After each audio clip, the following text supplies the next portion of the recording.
What's up? Philly Uncensored Sports Podcast is back for your listening pleasure. We got 3 of the 4. I don't know where Ethan at. Probably putting up drywall somewhere or something like that. But nonetheless, we are here at the Sixers 108-98 10-point victory, which at one point seemed like it was kind of in hand.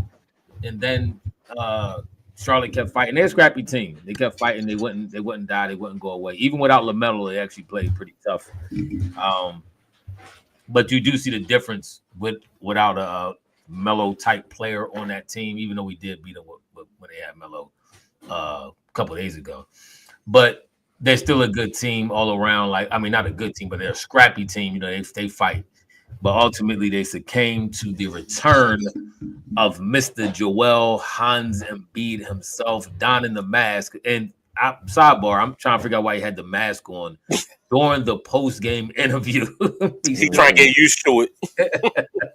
He still had the mask on, but nonetheless, Joel Embiid, Hans Embiid, 34 points, 5 rebounds, 9 assists, 2 steals, 2 blocks, 50% from the field, 50% from 3. I mean, this is what we want to see from Joel Embiid. We get the win. The supporting cast did their thing. Maxey and Paul George, what's your thoughts?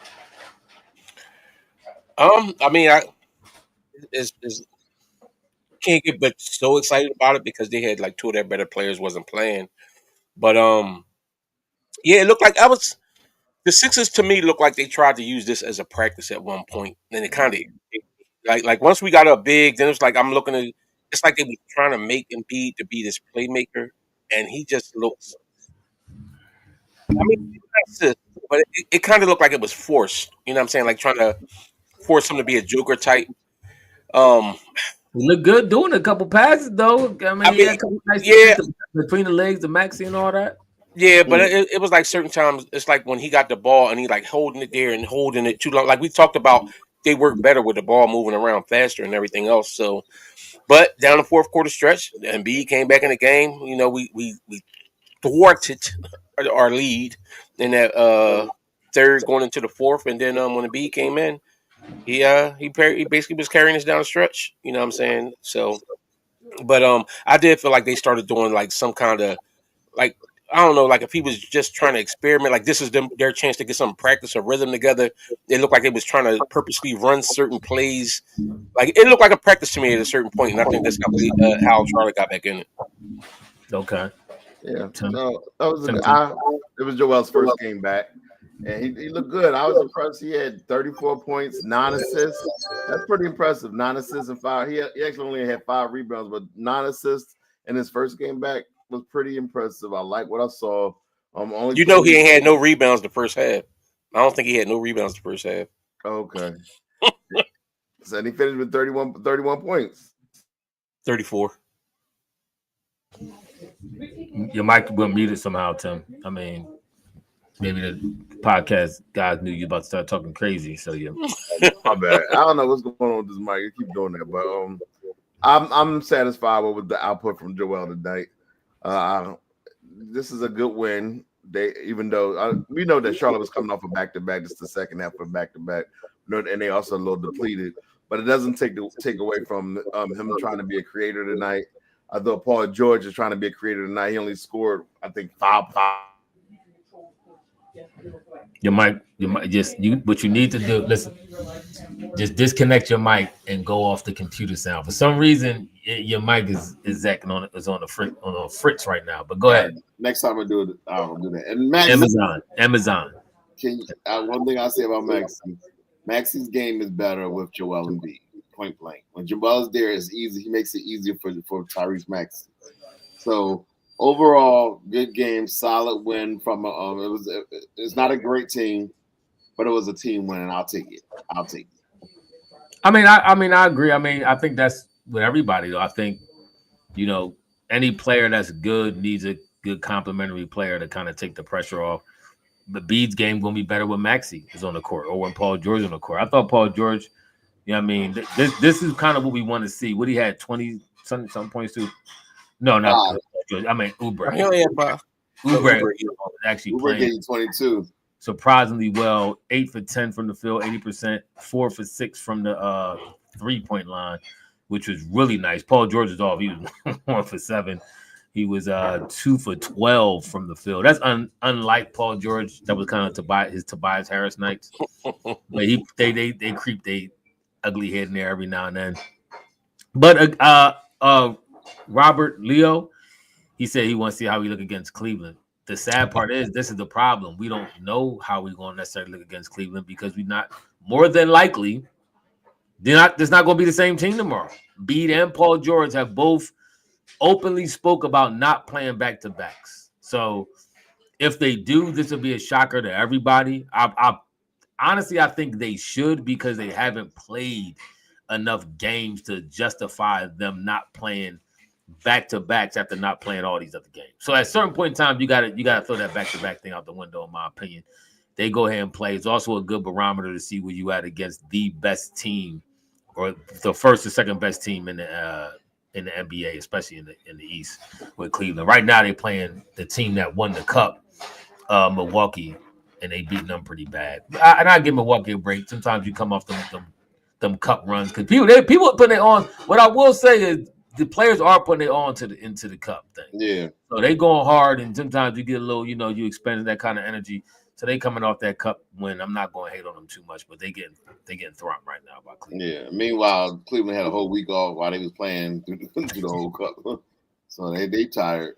So I agree with you, Ephraim, with that. I do think, to me, all that every other no back-to-backs and there, to me, that's out the window now. You're not afforded the freedom to live that way, in my opinion, because of so many games that was missed off of other things and stuff like that. I think that you kind of got to, unless you're telling me Embiid's knee is bothering him a little bit, or you're seeing certain signs of it being a little tight, then okay, sit him down. But if you're not seeing anything, if FP comes in tonight and they ice it down, don't tell me he's definitely not playing tomorrow. At least give me a questionable or waiting to see before the game time start with him and Paul George, because I don't think that y'all can. I'm not affording y'all that automatic. You get to sit out the second night of a back-to-back right now because y'all dug too big of a hole for yourselves. I agree. And as regards them winning tomorrow, Robert, if Embiid and Paul George don't play, they don't stand a chance to beat Cleveland. The only chance they actually stand is if Paul George and Joel Embiid play, and McCain make a miraculous recovery and come back. Cleveland is loaded. They ready to go. They got a very well-built team. They got rebounders. They have defenders. They got shooters. They got scorers. They can hit you from any facet of the game. They could take you inside. They could take you outside. They can hit you on a fast break. They could go up tempo on you. They could slow it down. They are a very good team, man. But who better to test yourselves out against? You know what I'm saying? I agree. But that's why I said I think they should play. That's why I think Paul George and B should play. But I think, honestly, I'm not going to say it don't matter what we do. Unless we really, really put this thing together with Paul George, Joel Embiid, it's going to be Cleveland and Celtics. I mean, we played Cleveland without Embiid. I think, was it without Embiid and George or just without Embiid? And it was like, what, a 5-point game that we lost to them. We played them already this year, and it was a tight game. That was a down night for Cleveland. Maybe it was, or, listen, I'm not saying it ain't, but you know how this going to NBA sometimes, even if a team is a dominant team, a certain team might just have their number. And I'm not saying that the Sixers got their number or nothing, but you never know how those matchups, how they swing. I think one of the things that Cleveland do so well, they have that size that they dictate a lot of things. And they got the skills at the guards, but they got that size. And that's why I say with the Sixers, if you got beat, I like the lineup that they had today too. I like with KJ Martin starting lineup. He didn't do a lot of scoring. Like, I think he shot 1 for 2, but he was all over the place. He got that one block where he snatched the dude, like when they tried to run that pick and roll and throw that oop back door that the Sixers have been getting killed on the last couple of years. Seeing somebody actually going up and defending that and covering that, like when the Embiid steps to the driver and somebody else come in and defend that was outstanding. I think he had the best plus minus on the team tonight too. He was very active. You don't really need a big time scorer in that slot when you got Embiid, Paul George, and Maxey and Oubre as the other starters. You really just need some guys to fill in those other roles. And I thought KJ did a good job filling that role tonight. I agree with X-Man. He said Cavs are a real deal. I think they are. Kyle Little says he thinks that Kyle Light Smith say he thinks Cavs going to fold in the playoffs. I don't think so. The way this team is playing, I don't think they fold in the playoffs. I'm not saying they win the championship, but I don't think they fold. I don't think so either. I think people forget that Donovan Mitchell is actually a big time player in the playoffs.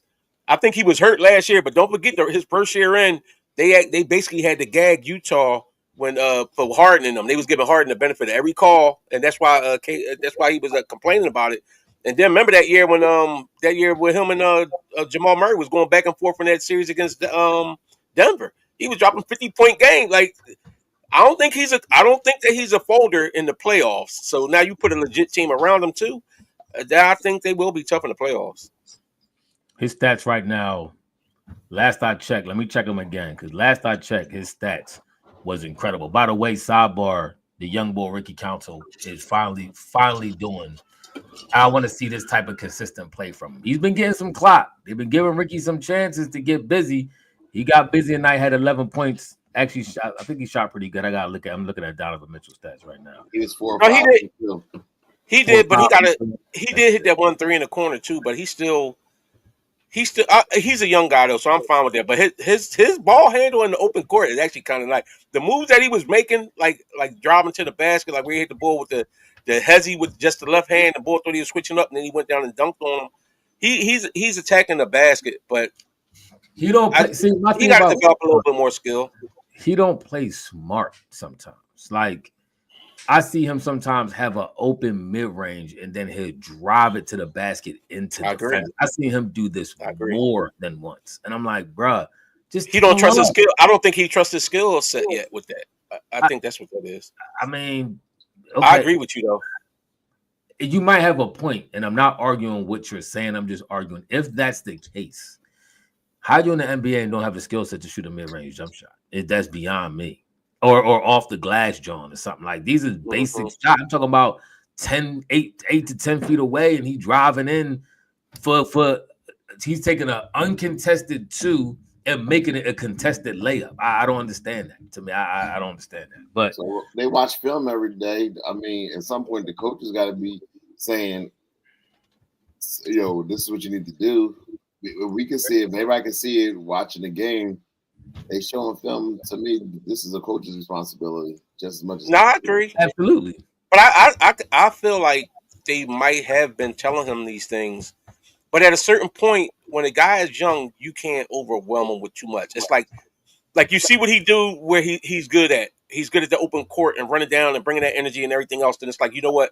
Let the young bull get in his comfort zone doing that. But you still telling them, like they might be in practice in certain plays. It's like, all right, right here is where you shoot that shot.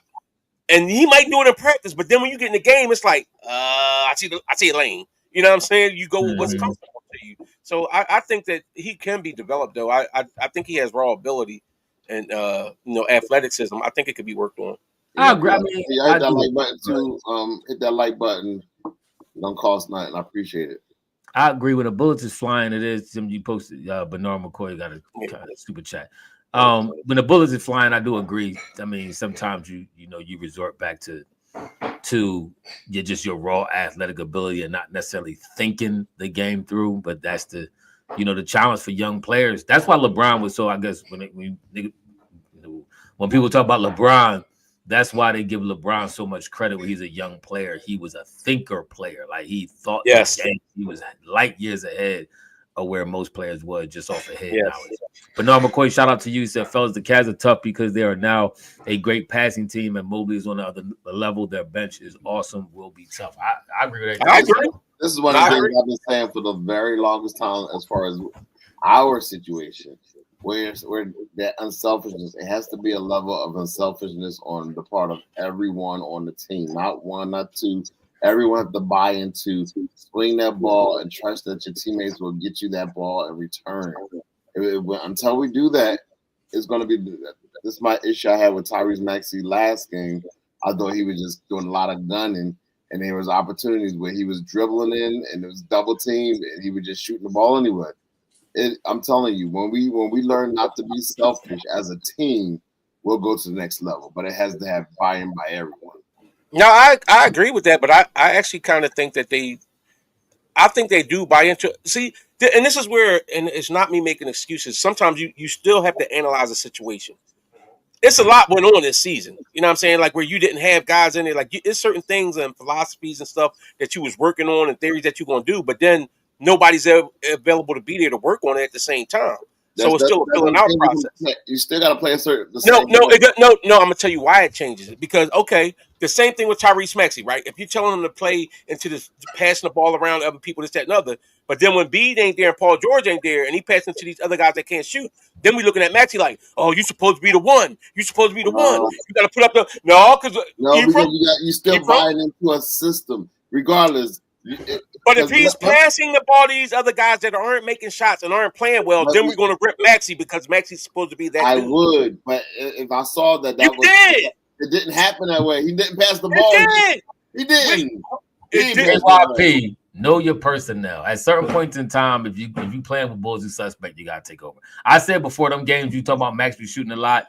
He did take a couple bad shots. I'm not going to say he didn't, but most of the time, he didn't. No, McCain was out. Ricky Council was playing like cheeks. Oubre is very inconsistent. We all know that. You got Kyle Lowry and Gordon, Eric Gordon, and Caleb Martin couldn't hit the side of. And Caleb Martin. So I mean, at a certain point in time, I'm not mad if you just empty the clip. Sometimes you got to do what you got to do. My thing is, it is a point in time though you do, and Maxey has to learn this as a young player. Is you got to pick your spots to be aggressive. You can't be aggressive, having on 100 the whole game. You do still want to get your teammates involved because when they active offensively, they get in touches and they feel a part of the game. Then a lot of times they're going to play better defensively. So you do got to have a smart, calculated way to attack. But he young and hopefully they coaching that up too. Hey, X-Man, by the way, I think that's my. I've been saying this about Maxey 2 years ago. About the floater. When Doc Rivers tried to take his floater away from him, and I kind of argued that, and Tim, Maxey tried to pull up midi today. We ain't gonna let that slide. Maxey did shoot a pull up midi, but and nailed it. He has been relying on the three a little too much for my liking, but I do like the floater. Trae Young scores 25, 30 points a game using that floater. That floater, it can be very effective, very deadly. It's hard to block. It's hard to defend. And it's good for smaller players like Maxey, Trae Young, and all them. If you could knock that floater down and perfect that floater, it's a very, very effective shot. So I do think he should go back to it a little bit more and stop jacking up threes so much. Pull back off of that a little bit. But I think we'll see more of that if we get the key to this whole thing. If they could even play and be competitive in big games, is Joel Embiid. That is point blank. That's it. We could say all the stuff that we wanted to say about it's Maxey team. We move over. Paul George coming in. He gonna take the team or whatever we want to say about whatever. This team is gonna live and die on Embiid if Embiid plays. When Embiid plays and he's a force that he can be offensively, it opens up everything for everybody else. When you see now, it's a couple plays to your point, Tim, about passing the ball around. It was a couple plays like where the ball just was swinging around, pass. And in the open three, we had shooting practice in the first half. Yeah. So, that comes from the attention that Embiid draws. And Maxey also draws attention. And PG has a penchant of, even when he's off, I still have confidence down the stretch when he shoots. They do a good job of getting him a matchup against a smaller guy that he can shoot over. So, we'll see, though. I mean, I really hope they play tomorrow night. I'm pretty sure they're not going to, but I think it will be a good sign for the fan base.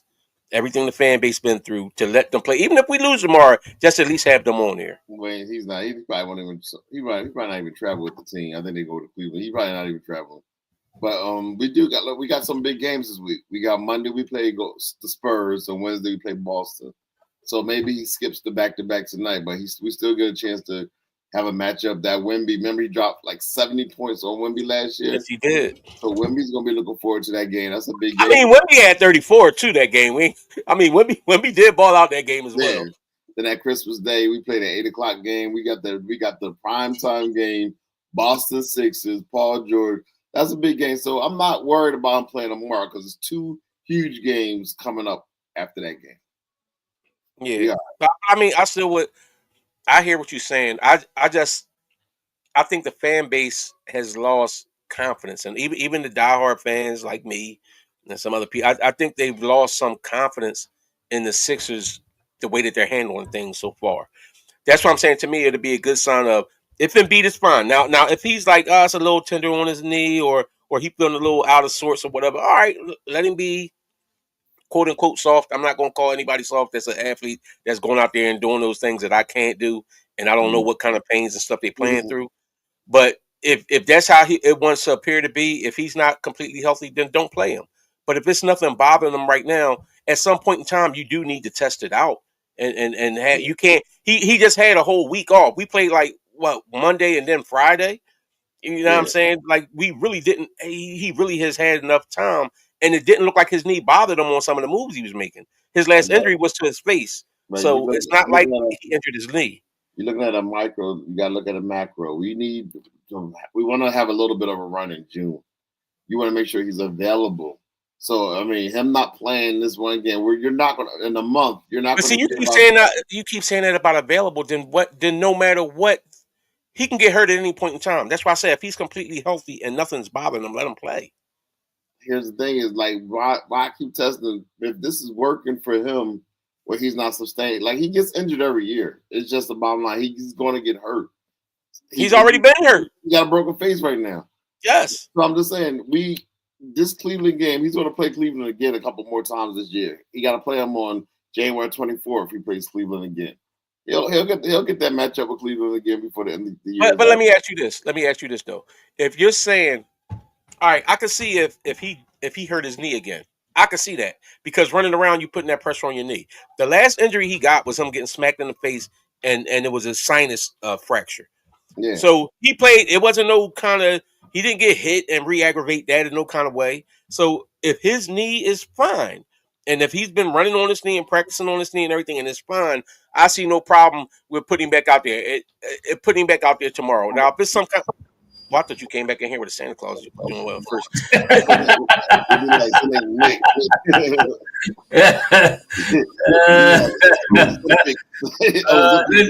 Listen.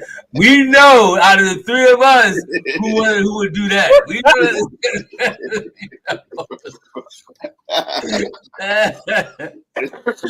know. Oh man. No, but if it's nothing wrong with his knee, I think that him and Paul George should be playing tomorrow. I think that it would be a good sign for the fan base, for the it doesn't just for the league that they're willing to do what they need to do to win. You gotta look at big picture though. Are you? This means like regular season wins. It really means nothing. Everything. No, at this point it means something because they so far behind. Regular season wins means something now. But if it's the likelihood of you beating Cleveland tomorrow with them or without them is pretty much almost the same. Why? How you figure that? Because with beating the lineup, I think you can make him and Paul. We lost to them by like 5 points without him beating the lineup. Hey, sidebar, X-Man, this is a Phillies podcast. Why are you bringing up Golden State? Nobody brings up Golden State on this. Why are you bringing that up? It's a Phillies podcast. Why are we talking about Golden State and their 12-man rotation? Now, mind you, I'm not saying that they got to play every back-to-back from here on out, but they just sat out for like a week. They played on Monday. Matter of fact, did they play Monday and Friday 2 straight weeks? What? How long they didn't play that much? Because when did Embiid come back? When Embiid came back, wasn't he out for like a whole week before that? Yes, and then he came back. They played Friday, Indiana, Monday. Then they played Friday again. So I mean, Friday, 4 days. Yeah, I'm saying, come on, bro. Come on, man. It's this. That's all I'm saying. It doesn't matter. What I'm just saying is, this man. It's not like he's being overworked, but he's not being overworked, bro. It's been like 2 weeks. So you saying don't play him? I'm saying play him. I'm saying Tim saying don't play him. That's what you're saying. Yeah, you know him. Why would you put him out there? Why would you put something that fragile out that you need? Just so the then you don't ever put him out there then. So what? Just put him against trash teams, and we pass stats against trash teams and don't know what we look like against real. In December of the year, when we got to play up until May and June, I'm not sitting there just going to throw him out there when I know the person I have. We got to gain ground. I think we got to gain ground. We got to gain some continuity against these good teams. I'm not gonna say I don't care about beating, Charlotte. A win is a win, but I think we got to gain some confidence some continuity, and some ground. But we got Where are we at right now? A win against the Cavs or a win against Boston would do a world of good. And that's what I say. We play the Spurs on Monday and Boston on Wednesday. So we got two good teams coming up. So what team you think we got a better chance of beating? Makes no sense. Which team you think we got a better chance of beating? Cleveland tomorrow or Boston next Wednesday? I say we have a better chance with arrested Embiid to beat Boston than on Embiid on a back-to-back. You always scared to death of Boston. Now we got arrested Embiid is enough to get. Yeah, he ain't playing enough. He ain't playing enough for me to start treating it like that much of a porcelain doll. I agree. From that's the point I'm making. How many games does he have played this year so far? 2. Wait, so he was out even when he finally came back and played against Orlando. I feel like that was a Monday to Friday too. I feel like we didn't play too many games that week, but when we played them, he played like a half. Then break face got bro. Embiid only played like a half a game in like a week and a half. Exactly. By the way, Donovan Mitchell shooting 40% from 3 and 45% from the field. And he's shooting 9 threes a game, mind you. He's having an incredible year, averaging 23 points a game. Told y'all that was a bucket. Yeah, he is a bucket. Yeah, I think B got to play. Let me see how many games he. Hey, remember when somebody was arguing to me about the best players on that team and stuff like that? What happened? What happened with that? No, I'm just trolling. Joel Embiid games played this year. What? No, that can't be right. What is that? 7 games. 6 games. I guess not including the night would be 7 games. Night makes 7. That's accurate. So that's what I'm saying. No. That's why I'm agree. Listen, only way I'm saying that he doesn't play tomorrow is if his knee is bothering him. If they're like, it's a little discomfort in the knee. Like I know how that go with your knee sometimes. It might not be always swollen, but you can feel. I know with mine. On times when I know my knee is about to be swollen up for a while, like if I've been playing excessively or something, I can feel it even before it starts feeling a little tight, and you know it's about to be swollen up. So if he feel that way, then fine. But if not, go back out there, bro. You got to build it up. The doctors and the team doctors, the team itself, they all feel like the perfect remedy is for him not to play back to back. And evidently that ain't worked yet either. So you might as well go back to. No, I mean you know Joel Embiid, you know his injury history. Why sit there and just do something when the doctors are saying it's probably not a good idea to do it? We 12 seed. We 9-16. We got games from ground, bro. We gotta pick these games up. You the same dude. You the main dude who talk about how much we need these top seeds, and so you trying to tell me now that these games don't matter, and then in one breath you telling me that they do because you want these top positions to not have to play the gauntlet schedules and all that kind of stuff like that. So if we end up in a suspect seed, chances are we're going to have to go through both. We might have to go through both a Cleveland and a Boston. Do you think that's even possible? So if we want to, for real, if we realistically want to try to make a championship run, there's no way these games aren't important. You got. I'm trying to figure out when I say all that because I just don't remember saying everything. Last year, I remember you said last year we got to get the number 1 seed and all that stuff like that. No, wait, am I tripping? You are tripping. Let me tell you why you're tripping. I'm saying last year, remember he was talking about how much B needed to play because he was saying how much we need to get the number 1 seed, and man, you was saying, yo, if he hurt, he hurt, and Tim was like, no, he got to play because we need the number. Remember him and Ethan was talking about? Am I crazy?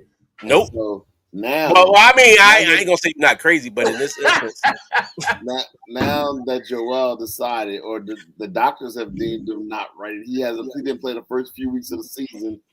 The doctor said he shouldn't play back to backs. If anything, okay. All right. Hold on. Let me get Go ahead. He should have never played today. If anything, he should have just waited and played tomorrow. That would have been a smart. We could have beat. He is X-Man. We could have beat Charlotte without whatchamacallit. We could have beat without Embiid tonight. We should have. I don't know the way Charlotte was. He almost came back, but for B getting back in the game, we might have out. Yeah. No, we just beat. Oh, Jordan wasn't doing nothing. He was off. He didn't play last game, and we won. Yeah, good because I think Maxey had a good end of the game. Maxey had like 40 or something like that. Man, and Paul Pierce had Paul George had 30 something or something. Exactly, that's my point. Paul George is thinking tonight, so we probably lost if he didn't play. Or he could have had more shots and play better because he just had to. Or he could have missed more shots. He was 2 for 12 or something, wasn't he? He could have been 4 for 20. But all I'm saying is, I feel that if anything, if y'all the way y'all feel, we could have just not let B play tonight, and he should have played tomorrow. But because he played tonight, let him rest. Play him against the Spurs, which would be a good challenge. Play him 2 days later against the Boston Celtics, which would be a good challenge. Tomorrow's game is not that important to risk. Listen, the last couple games. I would agree with you if he has been playing games lately. We played the Chicago Bulls on Sunday, December 8th. The next game was against the Pacers Friday, December 13th. That Embiid only played like a half in. So here we talking about in that whole week he played a game and a half. Then we played the Hornets Monday and then played again Friday. So between last Sunday and today, last week Sunday, not this week Sunday, last week Sunday and today, B played 2.5 games. So you telling me he can't play tomorrow? Like, come on, bro. Like, nah. He has a bad knee. But if his knee is not, I just said, if his knee is not bothering him. Let's let it stay not bothering him. Why but that was the whole. But remember, wasn't that the whole point that they said the way Embiid's knee is just a matter of him playing on it and his body getting adjusted to it, and so he can endure that. And ain't that what they said? They said it's not the likelihood of him healing it is all the way is not there as much as it's a matter of him being able to play with the discomfort or being used to it and it not having the swelling. So if he doesn't have the swelling, why not let him go back out there and play on it? Because if he can't work out on it like that in that way, he got no hope anyway. Paul George, I agree a lot with what Wayne was saying. Paul George, this is a sidebar. Paul George kind of getting on. He getting on my nerves a little bit. He's supposedly too good to be having as many up and down games as he has. I don't like this. I just don't like it. Let me see. For the year, he's averaging 17 points. There's no way in the world Paul George shouldn't be averaging 27 points a game with the Sixers. No way. Because first of all, Joel Embiid, most of the games he's playing, Joel Embiid ain't even playing. So our main scorers are you and Maxey. Why aren't you averaging 20, at least 21, 22 a game? This is insane. He's shooting 43% from the field. That's terrible for somebody who's 6'7", 6'8", who's supposed to have this smooth butter game. But his game is smooth. I'm just trying to figure out these up and down games. He had 5 points tonight, 2 for 12. He had 33 the night Maxey had 40 against Charlotte last time. Game before he had 15, 5 for 12. The game before that, 12 points, 6 for 13. Then he has 21. All right, 8 for 19, cool. Then game before that, 29, 10 for 16, cool. Then it's 11 points, 4 for 12. Like this is crazy. I mean, the one thing I would say, I know people comparing him to Tobias, but Tobias is not the playmaker that Paul George is, or the defender that Paul George is. That being said, I agree with what you're saying, but I don't know. Was it the last pod? Tobias Harris actually played pretty good defense last year. To me, they almost very similar. He's not on. Tobias Paul is not George on. Played, remember Tobias Harris last year. Was last year the year before? He was. No, it was the year before last year. He played great against Tatum and all that. He did, but I'm not giving him. But I'm not. Paul George is still an upgrade from that. I do agree with you. He needs to give us more offensively. Tobias Harris is nowhere near the playmaker or play creator that Paul George is. He's Paul not George, the scorer that Paul George is. No, he's not the dimer either. Paul George passes the ball very much, way better than Tobias Harris does. I'll give you that. Maybe. So now, but this is where I do. Tobias Harris' field goal percentage is better, wasn't it? This is what I think. Yeah, Tobias Harris also went games where he ain't even shoot because he was so afraid of damaging his field goal percentage. Remember, didn't he shoot like one shot? Didn't he shoot like one shot in one of them games? One of the last games last year. The last game of the season, Tobias didn't even score. Did he shoot though? I don't even think he shot. I think he shot like one shot. I'm almost sure Paul George is going to give us one of them games. He came close to the night. He had 5 points. I mean, but he also had like 9 assists, 7 assists, something like that. Yeah, 8 assists, 10 rebounds, 8 assists. Yeah, but that's what I'm saying. But this is where I think, and I'm a little irritated about it. I feel like Paul George came here looking at, and this is what I said on that night when we lost against Indiana, and it burnt me up. It looked like Maxey's not a 1A player, not on a winning team. He's not the 1A player yet. Yeah, he still can develop. Okay. But Paul George also looks to me like he expected to come here and have Joel Embiid and Maxey be the top dogs in here, and he basically fill in and play a role. Like Okay, I like. okay, why don't you take third tier money then? Is that third No, tier no, no. money? I agree. Who's going to take? You're going to take what your value is, right? What people willing to pay. Yeah, exactly. So your value is supposed to be a top tier player, not to be some third string just barely hanging on. Like that's what you're talking like. The boy just coming in like, I'll just get carried a little bit. Now, no. I agree with you. I agree with you. But I'm telling you what I feel like his mindset was. He talking like he coming in here to be playoff P, but he looking at the big picture like, oh well, B the beast, Maxey a beast. I can slide in here and get mine on the ease. Because remember they started talking all this stuff about how good a shooter he was, and how much a better shooter he was at a catch and shoot, and not like handling the ball and doing all that other stuff. I think that he thought he was going to come in and be able to slide in under that radar. Hey, Tim, don't do that. Okay, so Tim gonna post it. I wasn't even going to address your full as D Marcus. I know you're trying to throw me. You can't. Why are you putting that? You saying you comparing what Paul George did with Steph Curry did? Steph Curry is a 4-time NBA championship, 2-time MVP. They're not even saying this man just won the Olympics for us. And we was all celebrating one of the greatest sports moments in history. We watched Steph Curry perform, and now we want to come my man a bad night. You want to put you want to try to shine on my young boy? That's what we doing now. Okay. I still think Paul George brings a bigger defensive presence to this team, and also rebound. I mean, Harden got rebounds too, but I think Paul George being 6'9", for one, he has the height, has height that we need, and he's a better.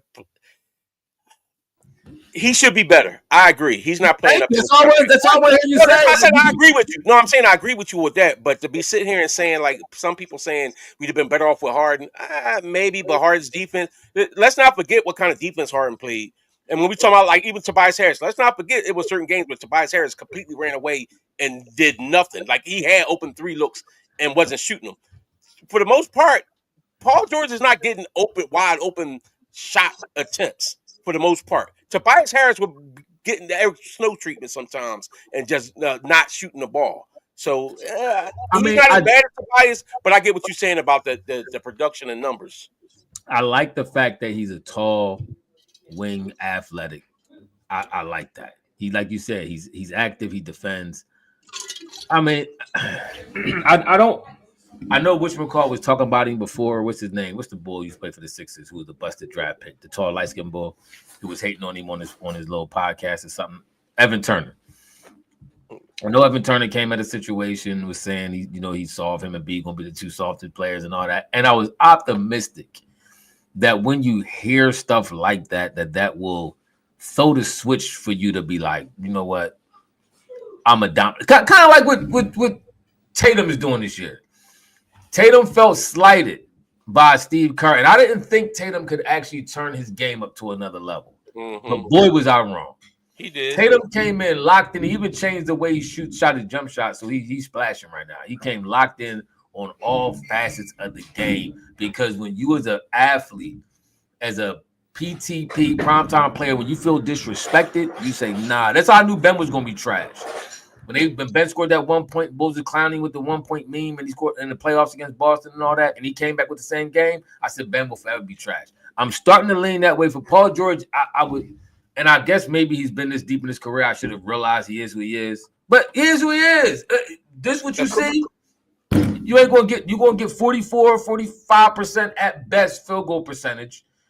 It's up and down 5-point games here, 11-point games here. Then you're going to break out and give you 25 points. You're going to give you 27 points. Then you're going to go back hurt. You're going to miss a couple. Then you're going to come back and give you another 10. This is what he is, and I'm not liking it. That's all I'm saying. According to Nick Nurse, Joel Embiid is out for tomorrow, and Paul George is in. Oh, good. Okay, so Paul can play back to back, so we good. Hopefully, all right, we'll see. We'll see what happens. So we'll be back tomorrow. I ain't gonna take up too much time because I'm hungry for one. Yeah. Well, I may not be back, and I might be celebrating my anniversary with my lovely wife. Congratulations! Shout out to Big Wayne. That's a beautiful thing. How many years? 28. Make sure you put that work in, so she can stay with you another 28. I got the pills on stash. Don't forget that. Scratch that. 50 years old. Them days is long past. He more cuddle. Oh, We all know I'm not the cuddler. He was cuddler. What Brothers people say together and all this stuff. People say they go get the bells and whistles. It's gonna be like a 3-ring circus. All you got is a whistle. No more bells or whistles. You just got a whistle. You got the whistle. That's all you got. Well, I'm gonna blow the whistle. She's gonna make you do some other things. But listen, like, comment, and subscribe. Appreciate it, fellas. Hit that notification bell, y'all. We're gonna catch y'all on the next podcast. We out. All right, peace.